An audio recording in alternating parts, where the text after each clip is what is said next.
આજે તો ઝીણીએ મને બટકું ભરી લીધું. કહાની કઈક એવી છે. જય શ્રી રામ મિત્રો એન્ડ ગુડ મોર્નિંગ. સુરત દાદા ઉગી ગયા હતા એટલે ઝીણી બેન એનો વાહો શેકતા હતા. પછી તો આપણે કહી દીધું શાબાશ બેટા. ઘર ભેગું થાને ભાઈ. અને અહીંયા અમારા પપ્પુભાઈ તો કોકના ગાભા લઈને રિસર્ચ કરતા હતા. એની ઘરે નહોતા એટલે આજે આપણે કપડા ધોવાના છે. પછી આપણે તો કાઢી લીધું વોશિંગ મશીન, કારણ કે આજે નવું છે એટલે આપણે શરૂઆત કરી દઈ. પછી વોશિંગ મશીનમાં પપ્પાએ થોડું પાણી અને પાવડર નાખી દીધું. તા તો પાણી વાદળી કલરનું થઈ ગયું.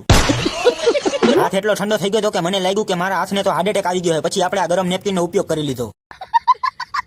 અમારા ઘરમાં તો નર્મદાની પાઇપલાઇન જ તૂટી ગઈ. જો તો ખરા વોશિંગ મશીનમાંથી પાણી નીકળવા માંડ્યું. લિયો બંધ થઈ ગયું. કપડા ધોવાઈ ગયા હતા એટલે આપણે નાખી દીધા બીજા ખાનામાં હુકવવા માટે. મારા ભાઈએ તો મસ્તના લુગડા દોરીએ હુકાવી દીધા હતા. અત્યારે એની ટ્રેનિંગ ચાલુ છે. લગન પછી વાંધો નો આવે ને એટલે.